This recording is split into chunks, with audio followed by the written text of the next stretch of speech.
Hey everyone, welcome to another Top 10 list. Welcome to my Top 10 Best Acting Performances in the Harry Potter movies. In my last video, I talked about 10 things I didn't like in the Harry Potter movies, so I thought, instead of being a complete negative Nancy about the Harry Potter films, let's talk about something positive, because I love Harry Potter, and I want to talk about the best performances, the 10 best performances in the Harry Potter series. I'm not going by characters, performances, the acting. Not just like who my favorite characters are or anything.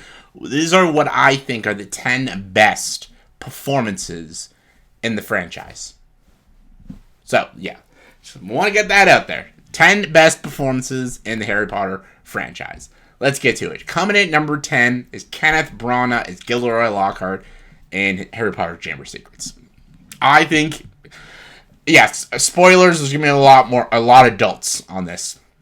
Because, no offense, a lot of the kid actors is, like, it's so easy to nitpick their acting because they're kids.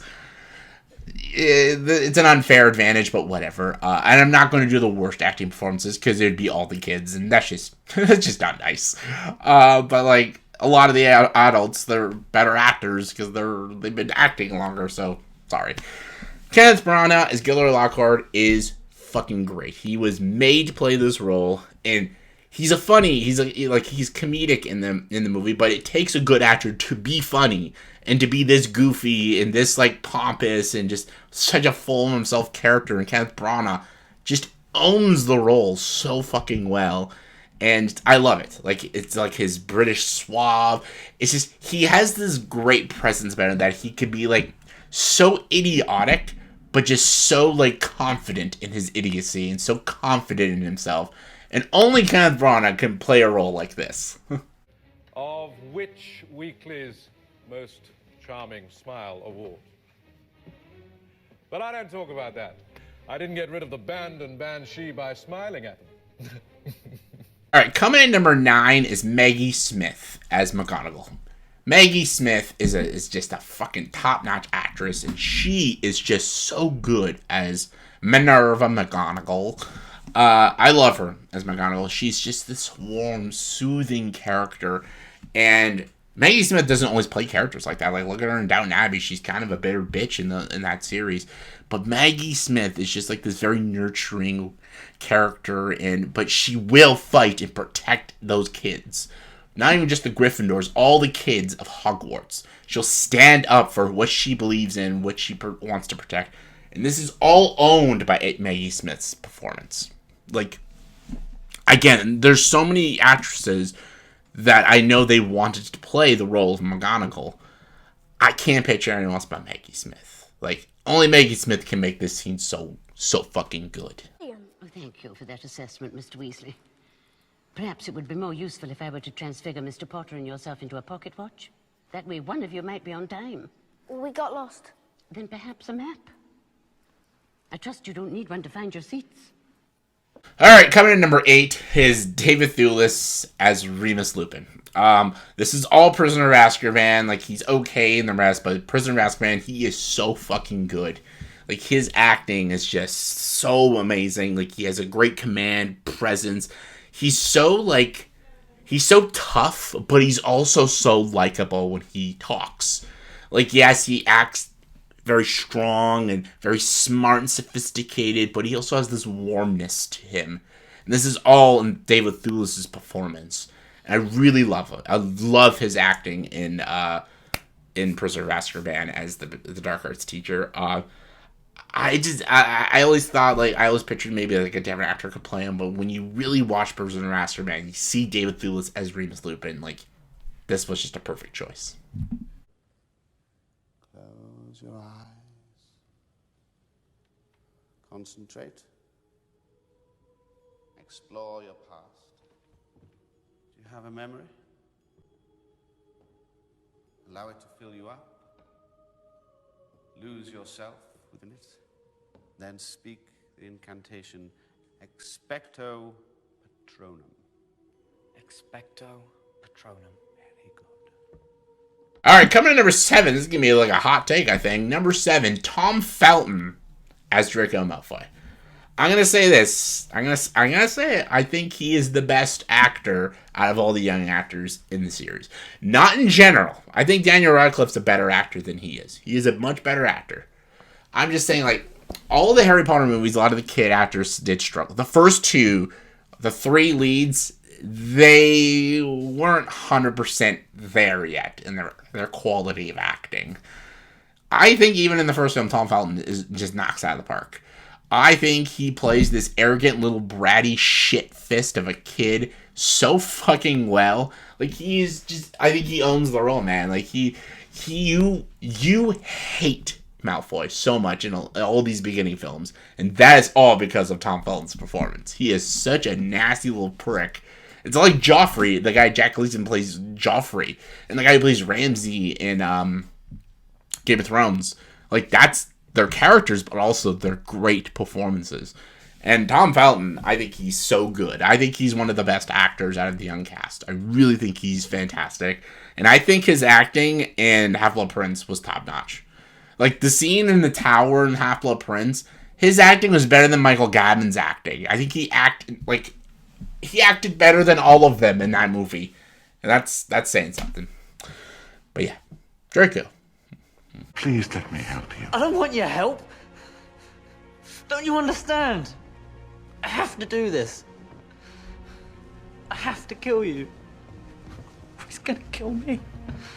Alright, coming at number 6 is Robbie Coltrane. Robbie Coltrane is Rubius Hagrid. Rubius Hagrid, keeper of keys and whims at Hogwarts. This, again, you gotta play the Jolly Green Giant, man. Well, not green, but Jolly Giant. He is just, again, he's got to have a presence that he's tough, he's protective, but he's also soft and got a good heart. And again, Robbie Coltrane just brings it all to life. He's just this cuddly teddy bear of a character, and just, you instantly fall in love with his character. Instantly when he comes in, he's like putting the tail on fucking Dudley and stuff. And when he's having all these conversations with Harry and telling him about his past, the line delivery of Robbie Coltrane, you just fall in love with the character of Hagrid. And that's, again, all thanks to Robbie Coltrane. Rest in peace, Mr. Robbie Coltrane. Rubius Hagrid, keeper of keys and grounds at Hogwarts. Of course, you'll know all about Hogwarts. Alright, coming at number 5 is Richard Harris as Albus Dumbledore. Yes, in the first two Harry Potter, I will always say Richard Harris was a better Dumbledore than Michael Gambon. I think his performance in Half-Blood Prince is fucking great. I will say, his performance in Half-Blood Prince is really, really, really good. It's really good. And I think his performance in Prisoner of Azkaban is not bad.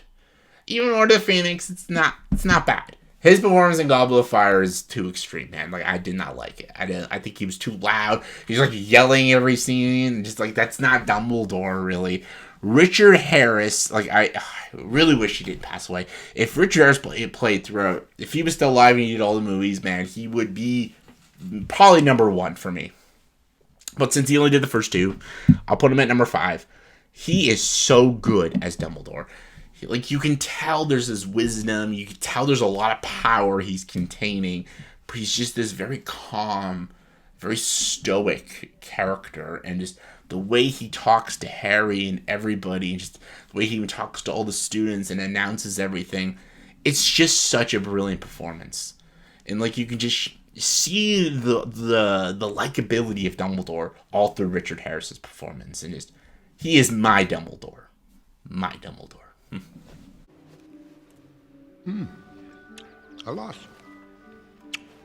Earwax. Alright, coming at number 4 is Helena Bonham Carter as Bellatrix Lestrange. This, I was going back and forth between her and Ralph Fiennes as Voldemort. I think Helena Bonham Carter is a better actor in the series than Ralph Fiennes. Ralph Fiennes is great as Voldemort. I really enjoy. I love the character. If we're going characters, Voldemort's in my top 3 favorite characters. I love him as a character. I think he's a fucked up, twisted character. Ralph Fiennes does a very good job, but there are a lot of moments he goes a little hammy with it. There's a couple line deliveries. I'm like, this is okay. Helena Bonham Carter is meant to be insane, batshit crazy. There's not an ounce of calmness to her. She is just the embodiment of a psychopath. And Helena Bonham Carter is clearly having a blast in the role, and she is so much fun to watch in this role. I could tell, like, she wanted this role. This role she was just born to play, man. And it is a blast. Every second Bellatrix Lestrange is in these movies, it's just so much fun to watch, because she's just a flat-out psychopath. And Helen Bonham Carter, again, just owns it, man. He knows how to play. Itchy, bitty, baby. Alright, coming in number 3 is Gary Oldman as Sirius Black. I think this was such a strong... I had him almost at number 1. Because I think Sirius Black as a character is a great character, but I think Gary Oldman is amazing in these movies. I just think he's not in it enough. Like, he's great in The Order of the Phoenix. And he's not really in Goblet of Fire that much, but his performance in the whole, like, third act of Prisoner of Azkaban is so fucking good. I'm like, oh my god, this is why Gary Oldman's one of the greats. Like, he is just, like, he goes from, like, this intimidating, terrifying character to this super sympathetic character, to this really stoic character, to this, like, almost, like, broken character. Like, he has so much layers to the character, and it all comes through Gary Oldman's performance. Like, this scene right here, man, one of his best performances ever. Enough talk, Remus. Come on, let's kill him. Wait. I did my waiting. 12 years of it. In Azkaban. Alright, coming in number 2, I know this is going to be weird, Dan Fogler for the Fantastic Beasts movies. Yeah, I know, I actually included the Fantastic Beasts movies, and I don't even like them. Dan Fogler is the best as the character Jacob. He is the best thing about these movies, and that's why he's number 2. One person makes the franchise. That's how good of a performance Dan Fogler gives, and that's how great of a character he is. And the reason I give a lot of it to Dan Fogler is because this character was not written in any of the books or anything. This is a brand new character that Dan Fogler has to create through his performance. Like, all the actors had the books to rely on references for their characters. Dan Fogler had to make this character his own, because it's a brand new original character.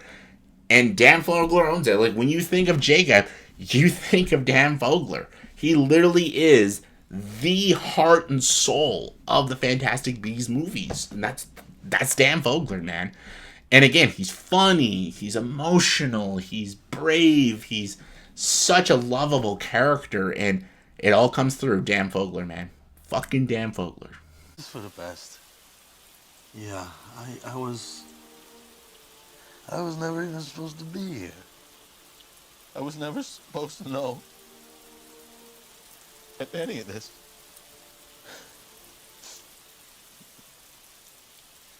Everybody knows Newt only kept me around because, hey, Newt, why did you keep me around? Alright, number 1, y'all know who it is. It's Alan Rickman. Alan Rickman as Severus Snape. I think this is the best performance, man. Like, and when I read the books as a kid, and I saw the Philosopher's Stone on the big screen when I was a kid, and Snape, like, enters, when he just, like, enters the room, he's like, there'll be no foolish one waving in this class. I'm like, that's fucking Snape, man. That is Professor Snape. Like, Alan Rickman took the characters in the books and just brought that character to life on the screen, man. It's fucking Alan Rickman. It's, man, we lost such a great actor. Like, but yeah, Alan Rickman, man. It's Alan. What else do I have to say other than always? After all this time. Always. So yeah, that was my top 10 best acting performances in the Harry Potter movies. So let me know in the comment section below, what do you think are the 10 best performances in the Harry Potter films? Let me know. Comment below, let me know. And as always, if you like this video, please subscribe to this channel and join the dark side.